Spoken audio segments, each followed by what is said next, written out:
Ya oke teman-teman, assalamualaikum warahmatullahi wabarakatuh. Kembali lagi ya bersama saya di channel Dunia Merpati ya. Nah, sesuai request teman-teman ya yang sudah bertanya untuk ciri-ciri merpati yang terkena cacing itu bagaimana. Nah, untuk pada kesempatan video kali ini saya akan coba membahasnya, ciri-cirinya merpati yang terkena cacing seperti apa ya. Nah, tapi sebelum lanjut ke penjelasannya, bagi teman-teman ya yang baru gabung tapi belum subscribe, silahkan ditekan dulu tombol subscribe-nya dan aktifkan tombol loncengnya supaya teman-teman gak ketinggalan jika di channel Dunia Merpati ini upload video terbaru seputar burung merpati. Nah, merpati yang terkena cacing ini memang menjadikan merpatinya itu lesu, terus tidak bergairah ya, terus tenaganya juga menurun teman-teman ya. Itu akibat dari cacing dan masih banyak resiko yang lainnya yang didapat oleh merpati ketika merpati itu terkena cacing. Nah, jadi untuk mengetahui merpati itu terkena cacing itu bagaimana? Oke, ini adalah ada merpati, salah satu merpati saya ya, yang gambir ini, dan kemungkinan ini agak terkena cacing teman-teman ya. Terus saya lihat ya, dari nafsu makannya itu masih bagus teman-teman ya. Jadi makannya itu masih normal ya, masih penuh, tapi kok badannya malah tambah kurus. Nah, ini salah satu ciri-ciri merpati itu terkena cacing ya. Nah, jika teman-teman merpatinya itu lagi bagus dan normal tapi kok badannya malah tambah kurus, itu kemungkinan merpati terkena cacing teman-teman ya. Nah, ini semakin hari semakin kurus merpati saya teman-teman ya. Nih, ini tadinya bodinya itu sangat ideal sekali teman-teman, dan sekarang ini tambah kurus ya. Nah, ini lebih menonjol tulang dadanya teman-teman ya. Nih, pas dipegang pun ini berasa menonjol banget nih yang tulang dadanya ya, ini berasa. Nah, kalau teman-teman pegang merpati terus kok berasa banget tulang dadanya, itu termasuk sudah kurus teman-teman ya. Beda dengan kalau dipegang itu masih berasa dagingnya, belum berasa tulang dadanya, itu masih dikatakan bodi merpati yang masih ideal ya. Jadi kalau dipegang sudah berasa tulang dadanya, itu termasuk merpati sudah mulai kurus ya, atau lagi kurus. Nah, salah satu merpati saya ini nih ya. Jadi yang pertama kita lihat dari nafsu makannya bagus, tapi kok badannya semakin kurus. Itu dipastikan merpati itu terkena cacing teman-teman ya. Nah, itu hal yang pertama. Terus yang kedua, untuk melihat ciri-ciri merpati terkena cacing atau tidak, kita bisa lihat dari kotorannya teman-teman.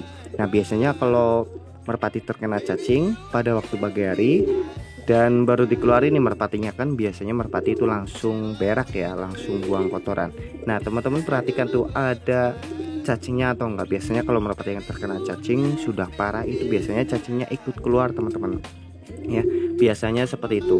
Dan kalau pagi hari pun biasanya merpati itu tidak terlalu agresif ya, cenderung diam, karena mungkin karena efek dari cacing ini yang mengganggu ya di saluran pencernaannya. Maka dari itu merpati yang tadinya agresif itu lebih tidak agresif ya, atau cenderung diam ya. Dan untuk dari kotorannya itu bisa dilihat teman-teman, biasanya ada cacingnya juga. Nah, itu untuk yang kedua ya, untuk mengetahui ciri-ciri yang merpati terkena cacing, yaitu dari kotorannya bisa dilihat teman-teman ya. Nah, terus yang ketiga itu apa? Untuk melihat ciri-ciri merpati yang terkena cacing ini bisa dilihat dari kotorannya juga teman-teman ya. Lebih tepatnya dari teksturnya. Biasanya kalau merpati normal, kotorannya itu pasti pulen ya dan tidak cair. Kalau merpati terkena cacingan itu lebih ke cair kotorannya ya teman-teman, atau gabung dengan ada cairan-cairan sedikit gitu ya. Meskipun kotorannya itu teksturnya pulen ya, tapi kalau yang terkena cacing biasanya akan campur dengan air ya. Nah, untuk yang lebih parahnya sampai kotorannya itu sudah cair, itu parah teman-teman. Biasanya merpati itu tidak fit ya, atau lagi meriang. Biasanya kalau merpati yang lagi meriang memang kotorannya itu pasti tidak pulen ya, tidak bulat, pasti encer. Itu menandakan merpati itu kurang fit atau tidak sehat. Nah, seperti halnya merpati yang terkena cacing ini memang bisa dilihat dari kotorannya juga teman-teman. Di sisi lain dari ada cacingnya, kotorannya juga agak lembek dan sedikit berair. Itu bisa dikatakan merpati memang terkena cacing ya. Nah, itu dari kotorannya. Dan tidak lengkap kalau tidak ada solusi ya. Nah, solusinya untuk merpati yang terkena cacing ini, saya ada dua alternatif ya, dari yang herbal maupun yang tidak herbal.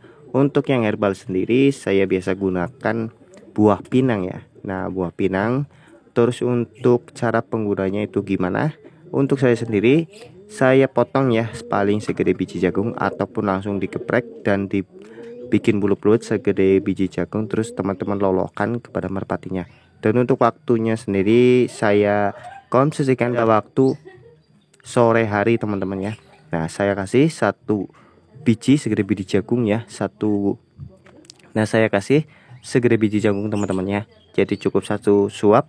Dan biasanya kalau pagi hari itu langsung keluar tuh cacing-cacingnya banyak ya. Nah, itu untuk cara yang alami atau yang herbal dengan menggunakan buah pinang. Ini sudah terbukti banyak yang menggunakan, dan saya juga menggunakan buah pinang ini sebagai pengusir cacing pada burung merpati. Nah, untuk yang obat-obatan itu saya biasa gunakan cacing excitor ya.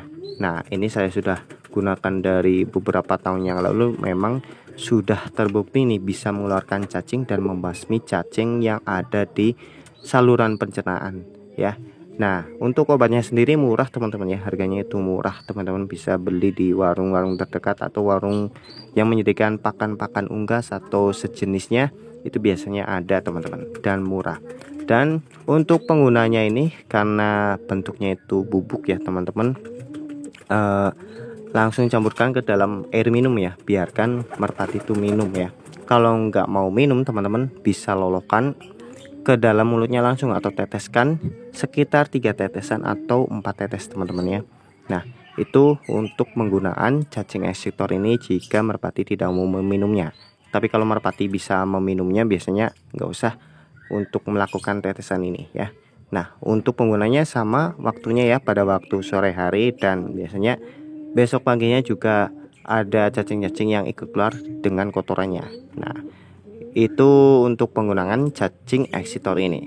Nah, untuk selanjutnya teman-teman gak usah gunakan cacing excitor ini dan juga buah pinang ini, jadi cukup sekali mengonsumsikannya ya. Karena biasanya kalau saya mengonsumsikan obat untuk cacing itu 1 tahun 2 kali ataupun 3 kali ya. Paling rata-rata 2 kali dalam 1 tahun ya untuk obat cacing pada burung merpati. Nah, jadi teman-teman bisa nanti ya mengonsumsikan hal tersebut kepada merpatinya jika merpati teman-teman didapati memiliki ciri-ciri yang saya sebutkan tadi, mungkin terkena cacingnya. Nah, jadi seperti itu untuk penjelasan pada video kali ini.